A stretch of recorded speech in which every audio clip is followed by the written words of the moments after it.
Welcome back to Glasp Talk. Today we have amazing speaker, Eliot Peper, and best-selling author renowned for his speculative thrillers that explore the intersection of technology and culture.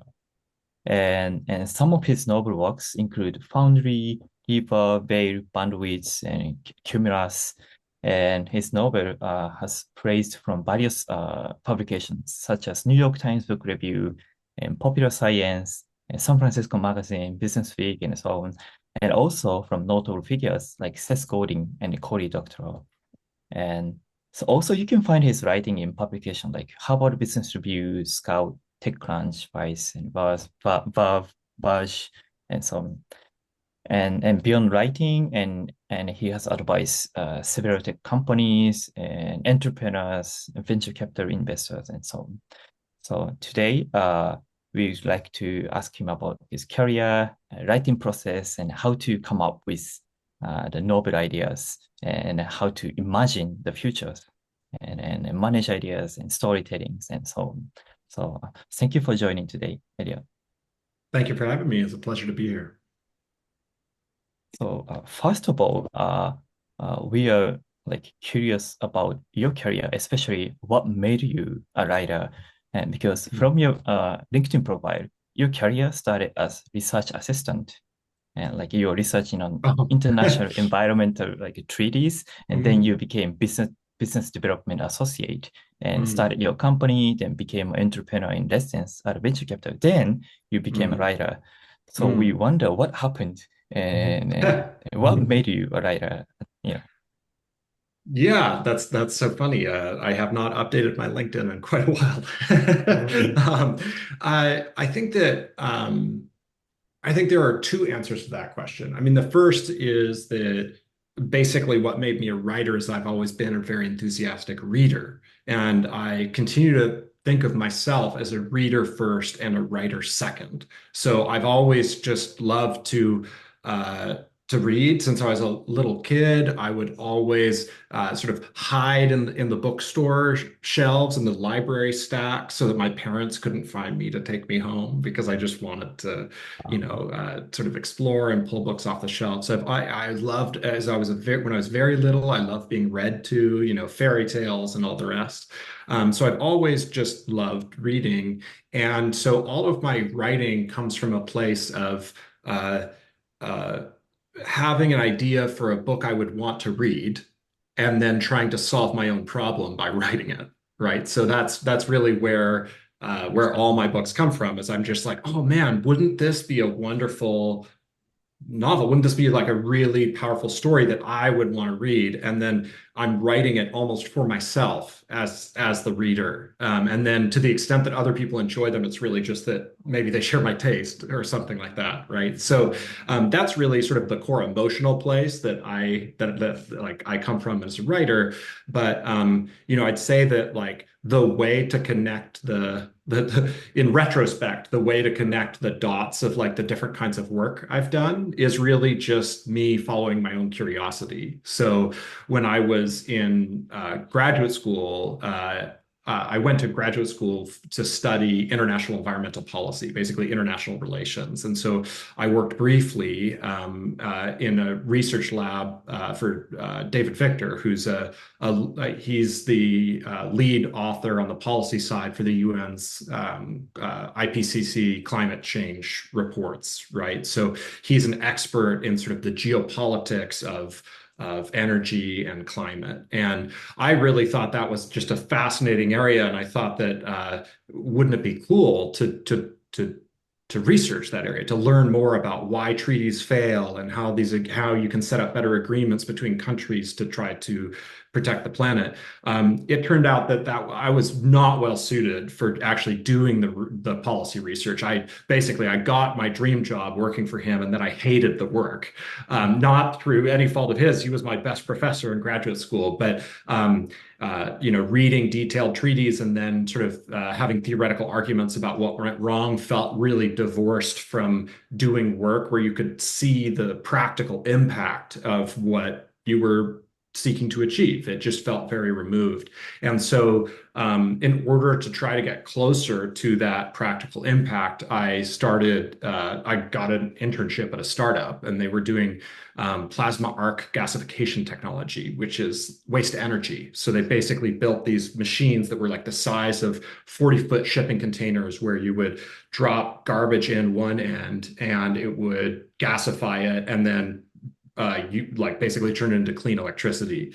And it was a really fascinating place to get experience. And I really did feel that like you could just see the impact of what you were working on. And from there, I just had so much fun working in a startup environment where you basically, I mean, you know this as well as anyone, you are a startup. But when you're working with a small group of people who have like a really specific vision they're trying to bring into the world, it's a really special feeling, right? Like you have that camaraderie, everyone's working together, and it's just a really special feeling. So I enjoyed that a lot. So I wound up doing a bunch of startup work, and then yes, working for a venture capital firm where we were investing in startups and helping to grow them into larger companies. And I've actually continued to do that work independently. So even once I started publishing novels, I occasionally consult for technology companies, often on editorial or strategy projects. And for me, it all comes from the same place. Like the reason I'm interested in helping to build something with other people it is because I'm really curious about like what that new thing might bring to the world. And whenever I write a novel, it's basically like the same like approach applied to literature, where I am thinking about, oh, wouldn't this be a wonderful thing to bring into the world? So to me, like I love contributing to other people's missions because like that's exciting. And also writing novels is a very solitary art form, right? Like I spend most of my time as a novelist by myself writing. And so because of that, it's a lot of fun to contribute to other people's projects and missions. And then it's also a lot of fun to be able to step back and sort of bring, like, have something where I don't need any other approvals, right? I'm the one in charge, and I can really just bring out something I have to say, a story I have to tell. I see. Yes. It's that, yeah, that's really impressive. And but you were, when you published the first book, and Mm. you were, I think, the entrepreneur in resident, right? And Yes, that's correct. yeah, why did you I know you love reading, and maybe you wanted to Mm. write, something you want to read, but what Mhm. made you to write something, and what and Oh, and yeah. yeah, yeah. So for the very first novel, I mean, it's actually related to my work as at the venture capital firm. So the at the time, this was in 2012. I think I started writing the manuscript in fall of 2012. Um, Again, as you know, the human experience of working in a startup is really unique. You like again, you have this like idea you're so excited about that you do things that like 99% of people never do, right? Like you don't have a normal job. You so you're like you're taking on all this career risk, you're taking on financial risk, you're putting all your eggs in this basket. You're putting everything up on the line for something you care about. And that's exciting. It's a big drive, but it is also a pressure cooker for human relationships, right? Like many co-founders relationships explode, right? Like many early hires don't work out. There's often a lot of friction because people maybe haven't been in a startup before, so they're not used to that, and they don't know the norms. They don't know how to think about equity. It's all new. Everyone's learning all this stuff all the time in an environment where like they feel that there is a lot at stake. And so to me, working in a bunch of different startups, I felt that, and it felt exciting, and it felt compelling, and it felt like a really rich canvas for human experience. But I was unable to find that experience depicted in fiction. in a way that felt real to me. This was like now there is more of that in pop culture. Like you had like HBO made their Silicon Valley show, like, but that all came, this was before those came out. So at this time, like back, if you go back 12 years, I guess, there was much less fiction about like the startup experience in popular culture. There were obviously a ton of business books, but business books don't scratch that itch. Like they're, many of them are frankly are not worth reading, but like even the best business books that are really done well are basically memoirs, right? And so people are telling about their experience, but it's after the fact. So you're sort of explaining things away, you're skipping stuff, you're just choosing the lessons you want to pass along, and then framing them in your personal experience. And I wanted the rich, immersive quality of fiction where you're like in someone else's mind, you're like in their heart, sort of experiencing something unique alongside them. And I tried to find novels that did justice to the feeling of building something new with a tightly knit group of friends and really couldn't. I mean, maybe that was my failure, right? There are probably books out there that do it, but I was never able to find one. And so for that very first book, that's where that came from. I was like, I want to try to offer like give a window into this world of human experience that if you haven't done it, you wouldn't know about. And so that's where that first book came from. And I just started doing it. I had no like career aspirations with it.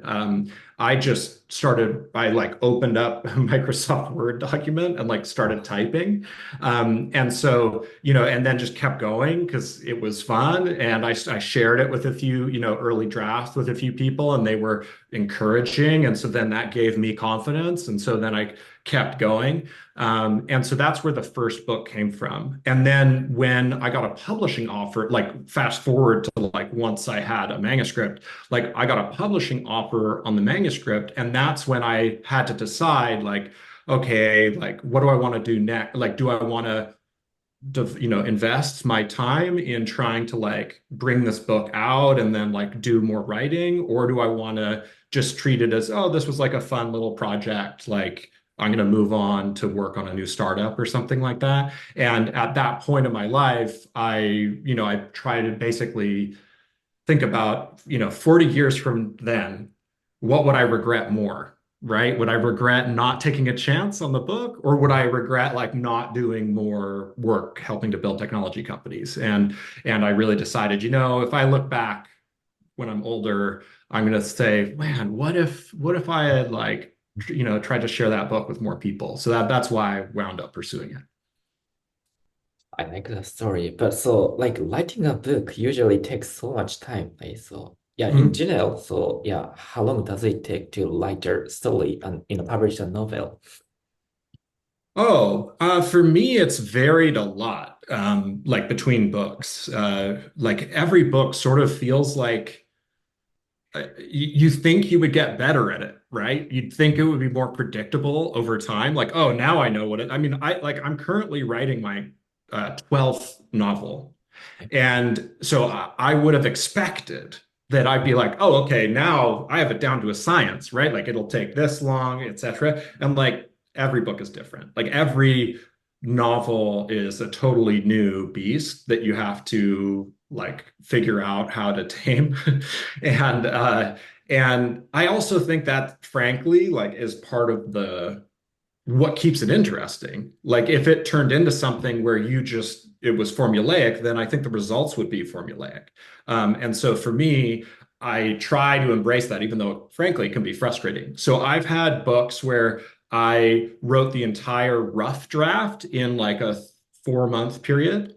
And then went into edits and rewrites and things like that. So like that takes longer. But I'd say that like in general, like if you look back over my career as a writer, I've basically on average come out with a book about once a year. Um, and that's like not uncommon among novelists. I mean, like some people only come out with a book once every 10 years or just one book in their whole life. And then some people are putting out like even more, I don't know if they write like just straight mysteries or something and they're coming out with many. But yeah, for me, it's been about a book a year on average. And that time is both like thinking about the idea, letting it develop, like working on the rough draft, working on revisions and notes, going through all of that process, and then going from the like writing and editing process into production and design and packaging and promotion, like the whole publishing process, which is, obviously complementary and the other half of bringing a book to readers. I see. Yeah, that's a long process. Yeah. Mhm. When will your next, 12th book, comes out? So when will it be published? So that your next book. I don't know. No, I'm no. currently, yeah, yeah, yeah. Okay, I'm okay, about, yeah. yeah, yeah. Okay, I'm maybe like 20% of the way through the rough draft. So okay. I don't know. I mean, I hope it would come out next year, like in 2025. But we'll see. Yeah. I'm Yeah. looking for it. Yeah. And when you are writing a novel or book, so where do you write at first? You're using like Word document still, or like where do you write it and where do you keep ideas and organize Hmm. it? Yeah, so I've used a bunch of different like writing pieces of writing software over the years. I've used Word. I've used oh my God, what is it called? Scrivener, which is sort of a popular one among uh, authors because it's sort of designed for really long documents that you can like break up. And then most for the past few books, I've used Ulysses, and like for the rough draft.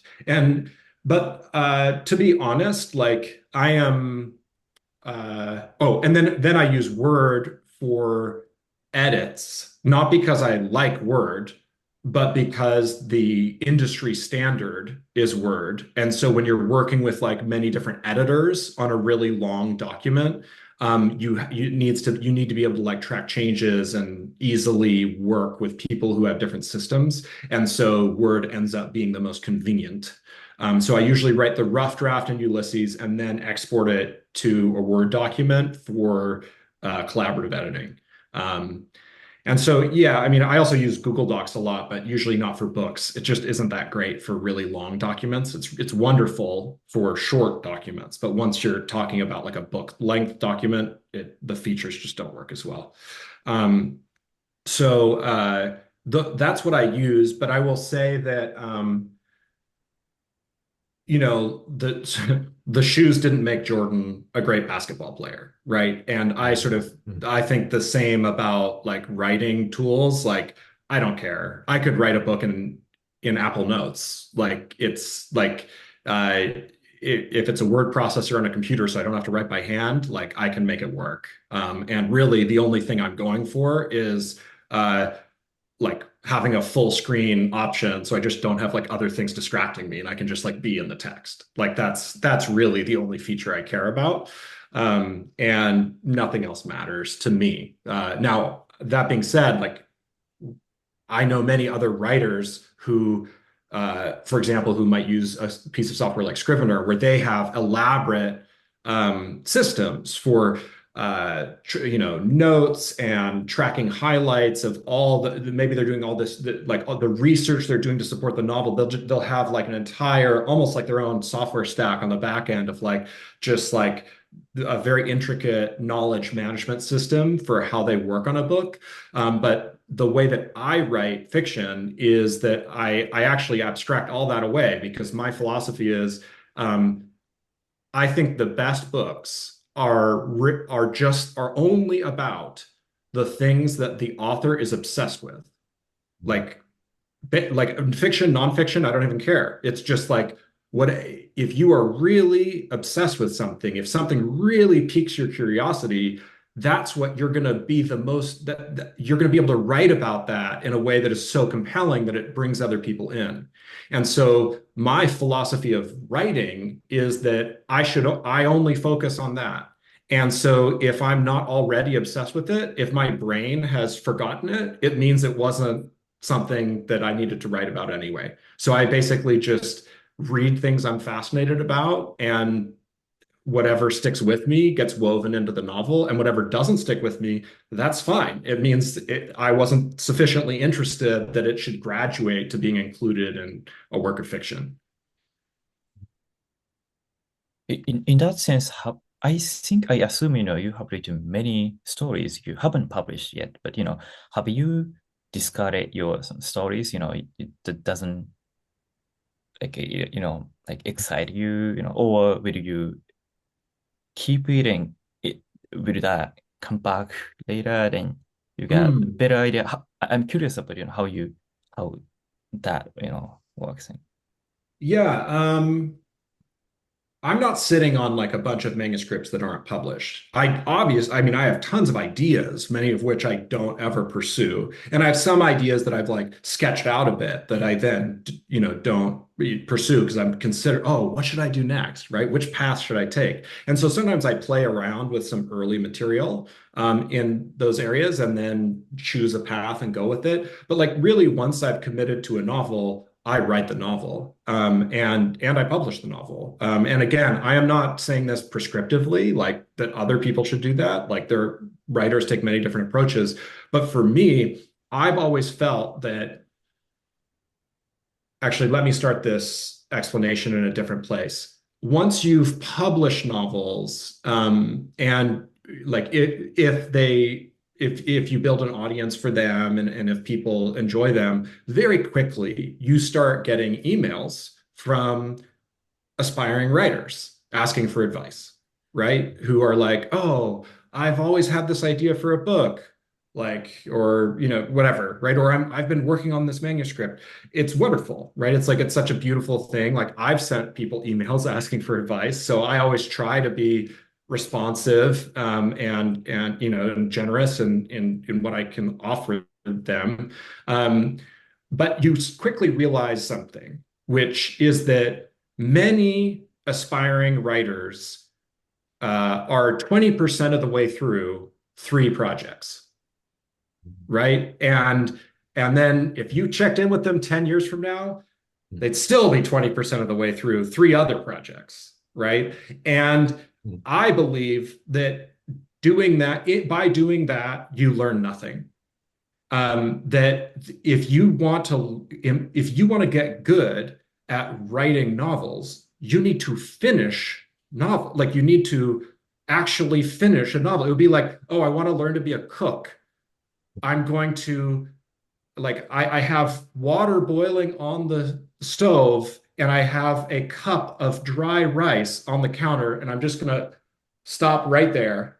Like that's it. Yeah. And like how much are you ever gonna become a chef that way? Like no, right? Like you actually have to cook the meal. And not only do you have to cook the meal, you have to try it, you have to share it with friends and see how they react to the meal. You have to make it again and like change some ingredients and then try, have some other friends try it. And then like eventually everyone's asking you, when are you going to open a restaurant? You're such a good cook. And then right? Like that's how you get good at something. And so I think that writing is exactly the same. So when I commit to a project, when I'm like, there's something here, I don't know what it is yet necessarily, but like I feel that there is something here, I finish it. Like, because I know if I don't finish it, then I will never learn something from that process. And believe me, on every project, there are many times during the creation of that project when I wish I didn't have that philosophy because I would be like, oh, this is going nowhere, right? Like this is a dead end. I should switch and like do something else instead. Clearly, this is a dead end. And that would be the biggest mistake ever because in any project worth pursuing that's hard, that's important, where you're really going to learn something, all of them are going to feel like dead ends, right? Like getting through the feeling of it being a dead end is what makes the project special, right? Like you have to figure out how to like approach it from a new direction. And so if you always quit when that feeling happens and like switch to something else, like I feel like you're in stasis. You're not actually growing as a you're not building, you're not like improving your craft. And so for me, once I'm like, okay, there's something here, then I'm like, I'm going to finish this, whatever that means, right? Like, so maybe that means it's much shorter than I had been anticipating, or much longer, or maybe it means that I have to switch the point of view character or switch styles or whatever. Maybe there are like really dramatic things that need to change in order for me to finish it, but I'm going to finish it. I see. Yeah. Yeah, like quitters never win or something like that. And maybe, yeah, sorry. Yeah. Yeah, I mean, That's, but I mean, I would like I would take that idiom and I would make it more specific, because quitters never win makes me think that some people are quitters and other people are winners, and you're either one or the other. And that's not how I feel. I just feel that if you quit on a project, it's not about you. It's not about your identity or like whether you're a winner or a quitter. It's about whether you are going to take honor the project, whether you are going to take that project through to whatever completion means for that project in a generous way, right? Like you made this project to benefit other people. Why else would you make anything? So like you're going to take that project to completion, even if it's not what you originally dreamed, right? Even if the results are much more humble, even if you write an entire novel and the only thing you do is share it with your mom, right? Or whatever, right? Rather than like going through a big like that's a win. Like that, like to me, you finished a project, you like brought it to someone, that is success. So it's not that you're either a quitter or a winner. It's that like when you're working on a creative project, if you want to learn from that process and if you want to like allow others to benefit from how you having gone through it, you need to finish that project, right? Like it doesn't mean that you then have to do another one. Like that could just be the one, but like finish it because then you'll learn and others will benefit. mhm. Interesting. Yeah, I think that's the same for founders. So there are a lot of aspiring founders. So trying Hmm. to, start my company. So then next year, so I ask the same question. When do you start? Oh, I'm preparing for it. Never, Yeah, yeah, Exactly. I mean, yeah. like, frankly, like, I think that like being a founder, being a writer, being an artist, being a Mm, musician, like it's all the same thing. yeah. It's like you're trying to make Mm, something new mm, in service of other people, right? Whether that's music, whether that's a product, whether it's an experience, whether it's a mm, restaurant, whether it's a poem. mm, I think that there are a lot of parallels. It's just like if you're trying to like bring new things into the world in service of others, like that's yeah, yeah. that makes perfect sense to me. Yeah, same. But so yeah, I was just curious, like how do you pick ideas to write about? So because you come up with many ideas, so you need to decide which Mhm. ideas you are like going to write about. So like how do you decide? Yeah. Yeah, I mean, I sort of like come across things in different novels start from different places. So, like to give you two different examples, like uh, the like I wrote a novel called Veil, and basically I listened to a podcast interview. It was Charles C. Mann, who's a researcher being interviewed on the Tyler Cohen Okay. podcast. And he's written a number of books that I found fascinating. And so I listened to this podcast interview, and in it, as an aside, it was like a 5 minute like digression in the interview. It was not the main topic of it.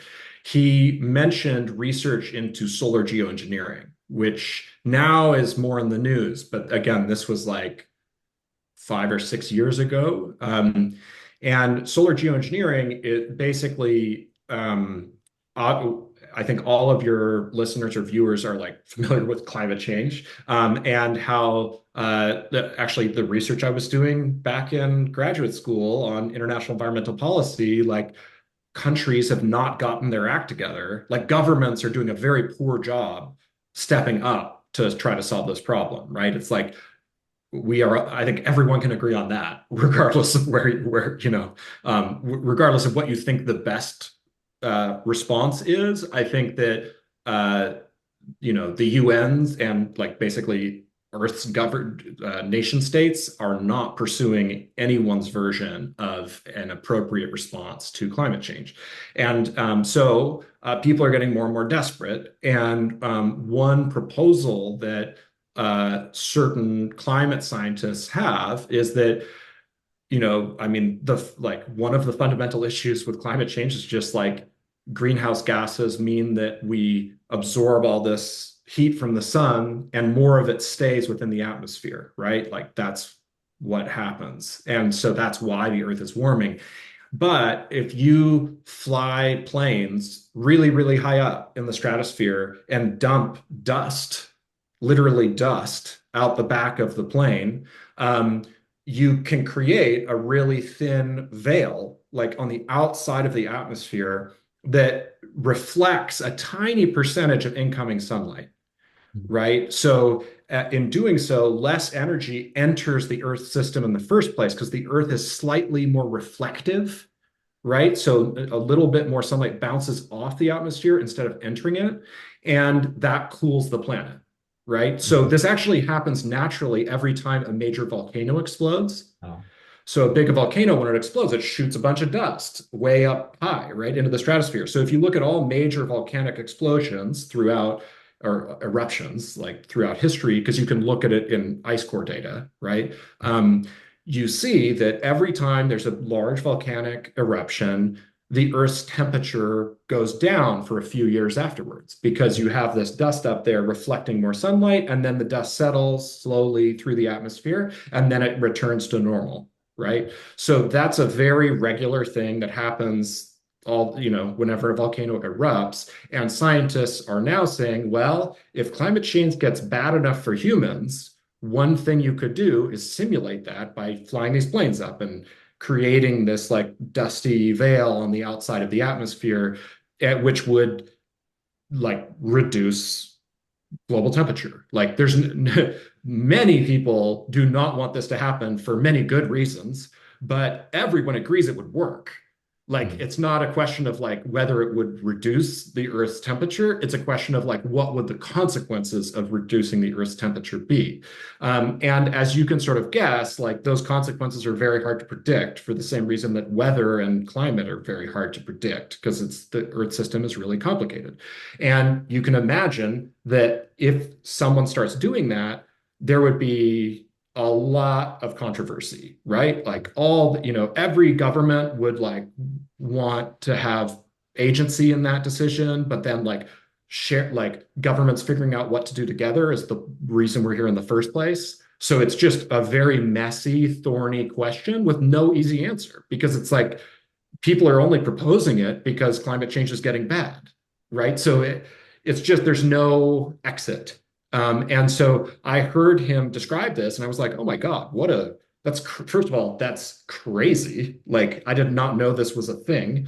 And second of all, there are so many fascinating layers to unpack there where there is no easy answer, right? And to me, that's always the sign of a potential novel, right? When you're like, oh, wow, what a fascinating situation that there's no obvious like outcome from.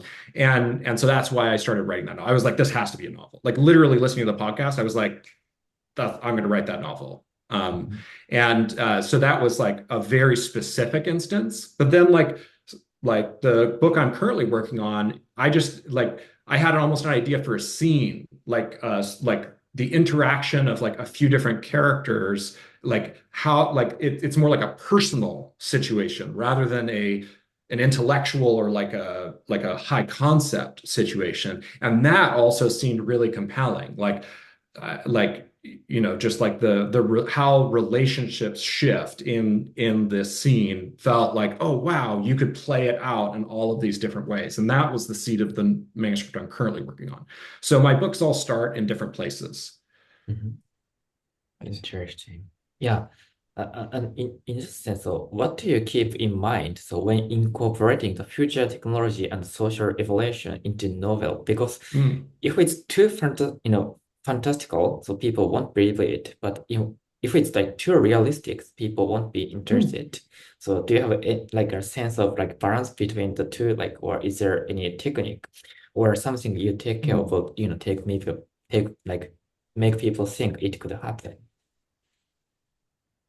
Well, that's an interesting question. I don't know that I really think about that very much. I mean, some of the most popular I mean, think of the Lord of the Rings. Obviously, that's not, no one thinks that's going to happen, but it's very Okay. popular. Like people love it. So I don't think that, I don't, and the reverse of that is that many things happen in the real world that seem totally implausible. Oh, Right? It's like a lot of stuff happens in real life where you're like, what the hell? Like, I mean, I remember feeling that way when Trump was first elected in the US. I was like, this is like a joke. Like, are you kidding me? This is like a bad episode of Black Mirror. And so like I sort of think that plausibility doesn't actually work in the way that most people assume. That in fact, like what you re for a so what we're talking about here is basically the suspension of disbelief that when you are immersed in a work of fiction, whether it's a movie or a book or whatever, that it continues to feel compelling, that you don't suddenly start in the middle of the story questioning the story. Because if you do, now you're no longer in the story and it's no fun, right? So I think that there are the ways to create that feeling for a reader or for your audience. It's like one, I think that you sort of want to make sure that you set the right expectation at the beginning.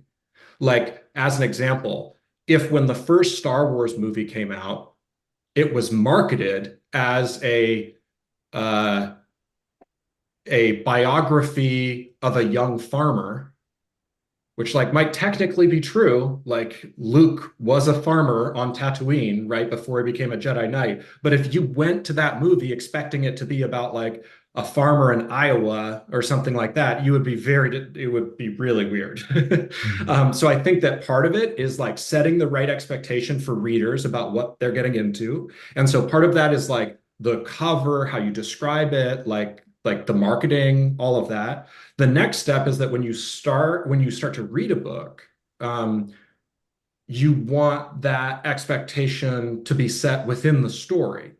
So if you imagine that, what's a good example of this? Imagine watching The Matrix, right? And you don't find out till the last 10 minutes that Neo is in the Matrix. Like the whole movie is just about him living his life. And then in the last 10 minutes, they're like, oh, by the way, there's this huge secret world behind this world. And it would just be weird. You would be like, wait, what?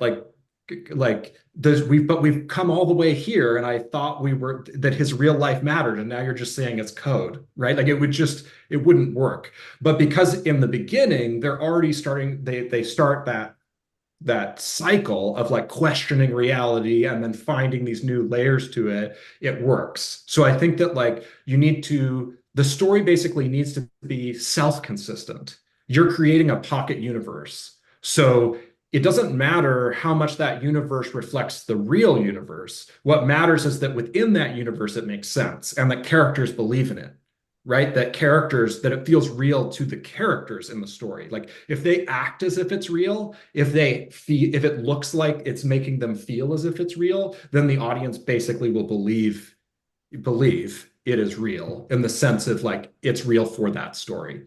So when I approach writing a novel, I'm not really thinking like how can I make this plausible?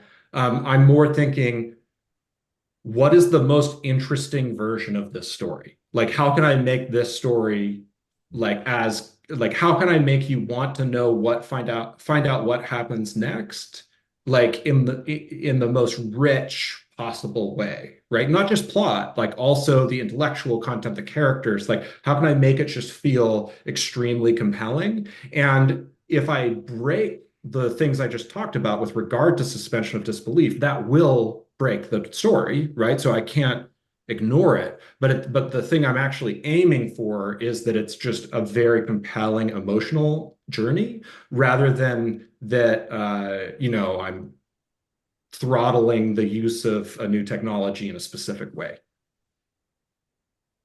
see. And when it comes to the, like ideation, potential, like how to enrich your story and so on, and how, what helps you like think of better ideas? I mean, do you, nowadays people are obsessed, AI is trendy, generative AI is trendy. Do you use ChatGPT to brainstorm, or all the inspiration came from your past reading or from other books? From, yeah, I'm curious about your source of inspiration and how you do you use AI, and so. Yeah, I've played with like all the AI tools. I have not yet found them to be very helpful in my workflow. I am interested. I was actually just talking to a friend about this the other day, and like I actually think that brainstorming is probably one of the places where they might be more helpful. Like I feel like a common misconception, which I have shared, when I first started playing with them, is that like they will help you produce writing, like you'd want to read, right? Like, and I feel like that's sort of the assumption behind a lot of the headlines around AI of like AI replacing artists, for example. The it's like people think, oh, the use of this tool is the to create the end work product, right? And I have found that to be completely useless for when it comes to writing. I don't like for me, like I can never get them to generate anything I would find interesting for or that I would want to publish like at all. So I found them to be not at all useful for that. But I do think that actually brainstorming is a much better application, at least when it comes to fiction, because like the way that I've gotten my ideas for all of my novels so far is, I mean, basically what you suggest. I mean, it's basically like me reading things, paying attention to life, and having conversations with friends, right? It's like I have friends who are like working on their own interesting projects. Like I love hearing about those projects. And then sometimes if that strikes my piques my curiosity, I'll try to learn more. I'll then read about that subject. Then I'll like I'll interview people about that subject because I want to learn more about it. I go on, go down Wikipedia rabbit holes and I watch every YouTube video. I just like learning about the thing. And like, so I can totally like to me, like the generative AI tools are just like another version of that. It's like, cool. Oh, okay. Like, oh, you want to, okay, now help summarize all the top latest papers on solar geoengineering. Like, what are the takeaways from those? Or, okay, I have this idea for a plot dramatizing geoengineering. Give me 50 ideas for like other ways I could approach that plot twist or something like that. Like, I think that I haven't used generative AI tools for that yet, but I can imagine how that would actually be very helpful. And it's helpful in the same way that people like that I already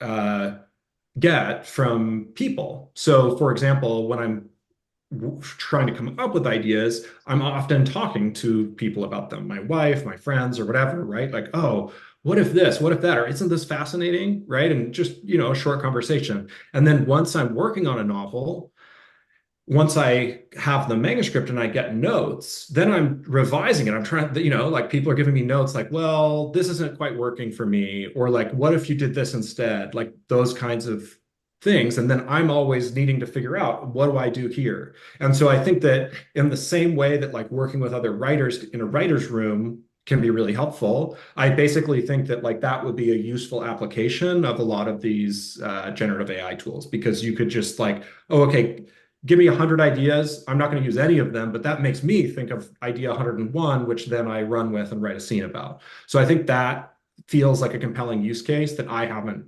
used yet. But basically, like as a research tool and as a brainstorming companion, I like that makes sense to me.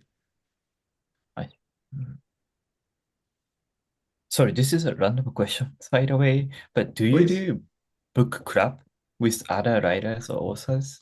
Interesting. Uh, you mean like book club? You Mm, mean do I read books with other writers and then discuss Mhm. them? yeah. No. I'm actually a very like I love book clubs and I'll sometimes, for example, like when people have book clubs, if they have, sometimes they'll reach out with questions. And I actually did one thing with the last novel when it came out. I said, if your book club is reading Foundry, um, if like I'm happy I can call in on Zoom for 20 minutes to like answer any questions at the end of your meeting about the book, right? And that was actually really fun. Those are, in many ways, those discussions are much more fun than like the press interviews you do because everyone's read the book and so you can already like advance the conversation to like what they're interested in. But for me, I'm not a member of any book clubs, and there's a really specific reason why. Um, uh, uh, when I was in high school, we had English class where they would assign you books and you'd read them and write essays about them or whatever. And I loved reading, as I said, like I've always loved reading, but like I don't want to read a book I don't want to read. And like very often, the books that they would assign, I wasn't interested in. I would like start to read them and I would get bored, or just I was like, I want to read something else. Like this isn't interesting. So I would just not read them and I would just make up an essay and I would just read whatever I wanted. Yeah. And I basically feel the same way today. So I read very widely. Like I read a lot and I read many different kinds, like all genres. Like I'll read anything. And like I'll try almost anything. Like if you give me a book recommendation right now, like I'll look it up. I'll give it a try, but I'll often quit after the first sentence or the first paragraph or the first page or the first 10 pages or even the first 100 pages. Like I am completely ruthless in quitting something that isn't engaging me, right? So that doesn't work well for book clubs because everyone has to decide on what book to read. And then when you show up to discuss the book, everyone's expected to have read it. And so I'm a very bad book club member because I would be up for any suggestion, but then if I quit after the first page, what are we going to discuss, right? The fact that I didn't like it, like there's nothing there. So yeah, so I'm actually not in any book clubs, although I love the idea of them. I see. Oh, interesting. And by the way, do you have like a go-to book? Not go-to book. Do you have any favorite books? Let's say whenever you are stuck with, something and you go to this book and read, let's say or read a book and read that book every year, every, you know, Hmm. 2 years or something. No, no, I really don't. I mean, I have books that like I love that like really made an impression on me. But I don't like return to books in that way very often. Um, I think I recently reread Dune because I wanted to watch the new movie, and I had last read it when I was like 12, right? But like that was a very specific instance. So I'm always really just so okay. My philosophy of books is that one of the beauties of books as a medium, which I actually think is very different from film, from TV, from or from like even new forms like Instagram posts or whatever, like all these new media, like different media formats. Like I think one of the really beautiful things about books is that they last a really long time. They're like one of the most permanent of formats. And that has consequences. So one of the consequences is because so much of the format is optimized for timelessness, it means that it's very difficult to be timely. So you're like no matter who you are, when your book comes out, it's very hard to like win the news cycle with your book, right? Like who cares that a book came, like there are millions of books. Like who cares that a new book came out? It's like so it's very hard to like create a splash with a new book in the way that you might if you nail just the right joke on Twitter based on today's news, right? Like that could millions of people might see it tomorrow. But like with a book, like that just does it takes so long to write, they take so long to publish, and then they're around for so long. It just doesn't work the same way. But the flip side is also true. That really snarky tweet, like next week, everyone's forgotten about it, right? Like no, and it's no longer funny. Like no one's gonna be like looking back for it. later. But with a book, you can find a book that's 200 years old that and read it, and it might speak to you right now, right? And like you might tell your friends about it. And so I think that's one of the special things about books. And so for me, when I described how I'll start a lot of books and quit a lot of books, like I don't when I am like I'm going to stop reading here. It's not because I think there's something wrong with the book. It's just that I'm not the right person for this book right now. And so I have found that sometimes I will return to that book 5 years from now, and I'm like, this is the best thing ever. How did I not like it? Right. Yeah. But like, that's because I changed.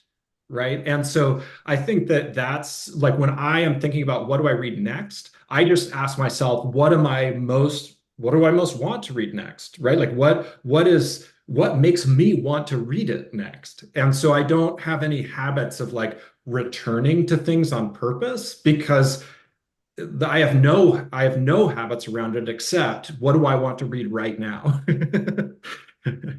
So I don't know if that makes sense, but that's how I approach it. Yeah, that's really insightful and thank you. And yeah, let me move on to, another topic like storytelling, because you are advising startups and entrepreneurs and designers, about telling, right? And what, where in the process, of your teaching, storytelling, how does your process start with? I mean, what's the Ah, most important advice or starting point?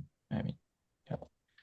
yeah. So I mean, you any founder of anything, like most of your job is storytelling, right? I mean, if you're trying to recruit a potential employee, if you're trying to raise money from an investor, if you're trying to sell to your first customer, if you're trying to explain yourself to press or to the world directly through your blog or your social media or whatever, like you're you're trying to tell your own story, right? I mean, that's just what you're doing all the time. And like basically, the more senior you are in an organization, all the way up to like founder, the more that is your job, right? And like when you're a founder, you almost don't have any other jobs. Like that's Yeah. effectively your job, right? Like you're constantly, it's like you're trying to tell a story to your team about what it means to be on this team and like what it means to build the thing you guys are seeking to build, right? Like all of those are stories. When Jeff Bezos would write his famous annual letters to investors, right? Like same with Warren Buffett, like all of those are it's a format of them telling their story. But like what I have found for myself and what a lot of other people find is that often your own story is the hardest to tell, right? Because you have no perspective on yourself. It's impossible to have perspective on yourself. And so it's a very odd dynamic because you can look at other people and be like, oh man, this is how you should do it. Yeah. And you're probably right. But for them to understand that is much more difficult. And so when I work with founders, I'm trying to figure out what is your story and how can I help you tell it in a way that connects with the right people, not with everyone, because no one serves everyone, with the people you seek to serve, with like the people you want to make this for. Just like when I write a novel, I'm not writing it for everyone. I'm writing it for my own taste and the people who share my preferences, because only by doing it in that weird way will they feel like, yes, I feel seen. This is me. This is, I want to be on this journey with you. And basically, if you're a founder, you're trying to do the same thing, right? You're like, I want people to see themselves in this and want to be on this journey with me. Like whether they're an employee or a customer or a user or like whatever, it doesn't like literally everyone you are trying to invite onto this journey.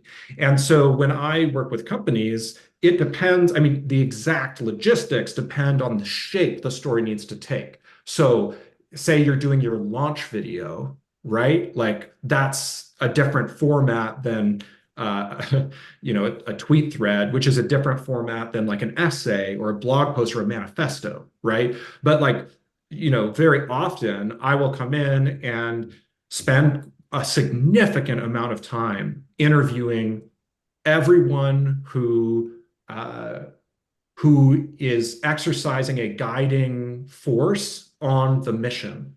So obviously the founders, but also like senior team members, right? Like the key engineer whose approach to the craft of building is going to influence the product experience. Core users who they already are loving the thing, investors, board members, invite like, usually about a dozen people, like whoever is like cares so much that their opinions shape the direction of the company. And so I interview them. And then, just to give an example, if I'm writing like a manifesto style essay, like a canonical version of the company's story that everybody else can reference and that you can like use to build a content strategy and also just publish to invite people on board or whatever, like then I would go away, do some research, spend a bunch of time like writing it, and then I would like share it with the founder and solicit feedback from the team and revise it just like I would revise any other story.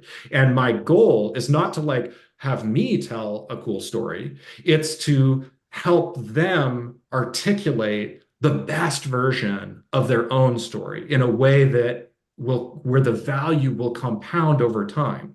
Because like if you have a document like that, like an essay length version of like this is our core thing, this is what we're about, like that's not like publishing an SEO optimized blog post that is irrelevant by next week, right? Like that's something that like shapes how you raise money, how you pitch people, like it like literally impacts everyone's work in the organization for years.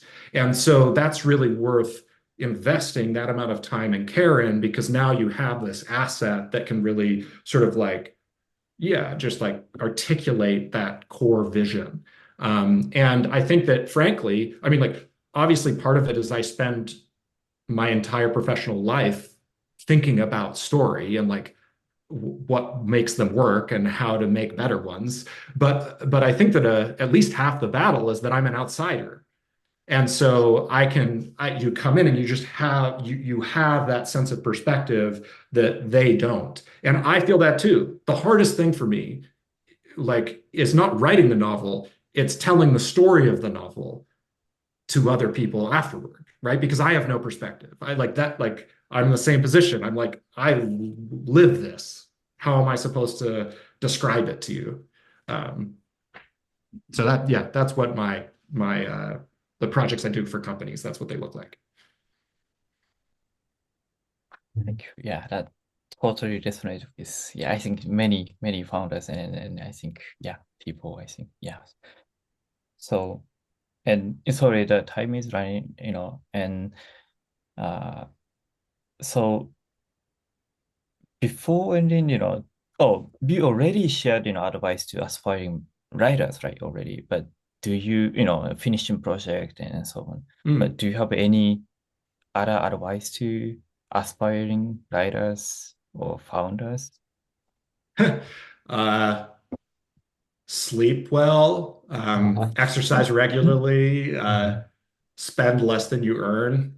I think that all the advice is already out there. I think that probably the biggest one is like don't listen to so much advice, or like advice, like getting the right advice is not what's going to make this work for you, right? Like you have to just try and see what works and then double down on that. And like almost by definition, like most advice, like all advice, most advice is well intentioned, but it only applies to the situation where the person learned it. And that might not be your situation.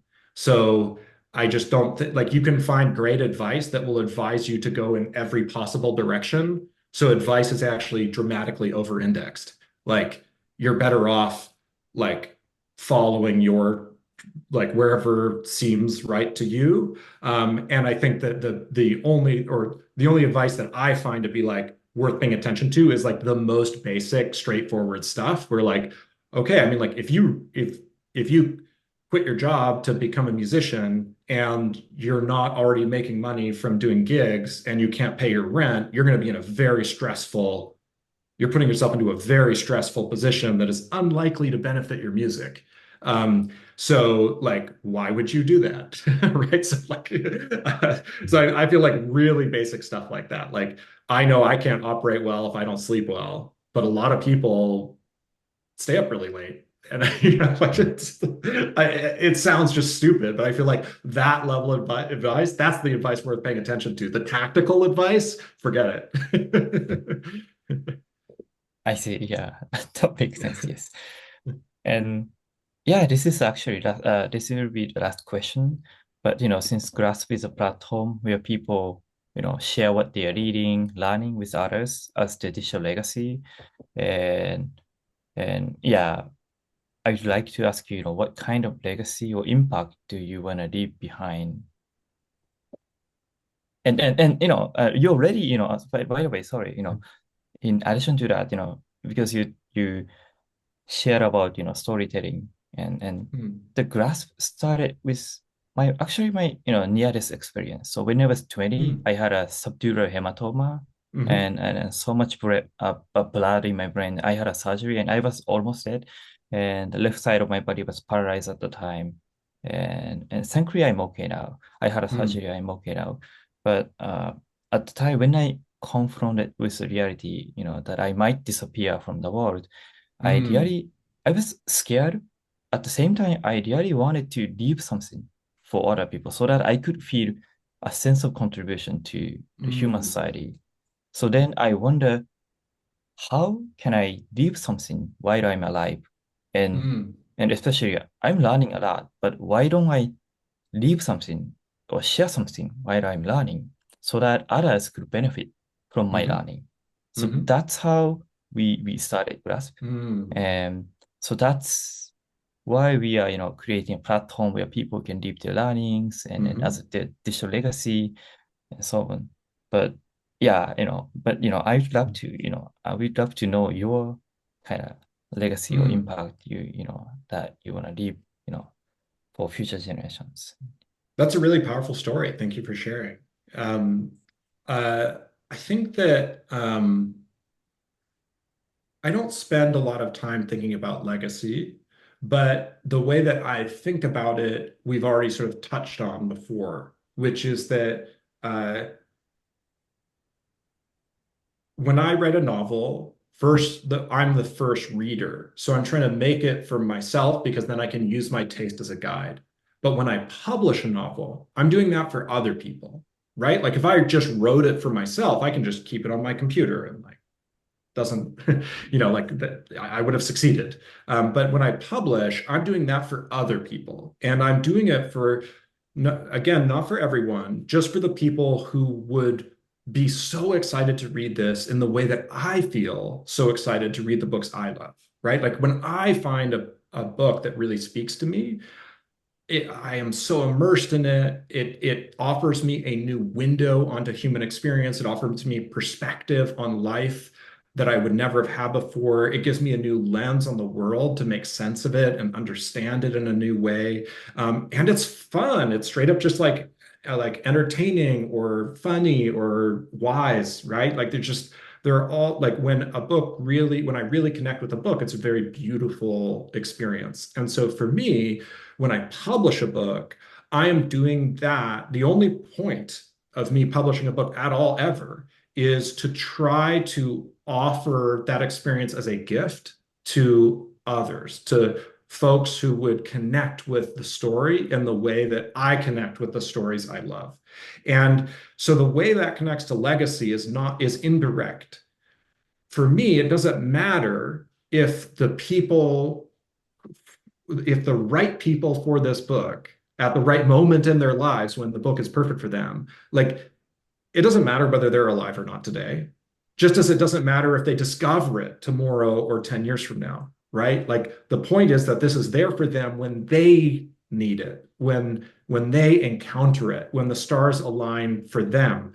And so in a sense, I guess you could call it impact, but like to me, that might be a 16-year-old living in Tokyo right now But it also might be like my great great great great granddaughter long after I'm dead, right? Like, and so time is almost I immaterial, right? Like the magic happens when someone connects with the story, not when they happen to be alive. And so, like from my perspective, I mean, like I sort of think once I die, none of that matters to me. I mean, I'm dead.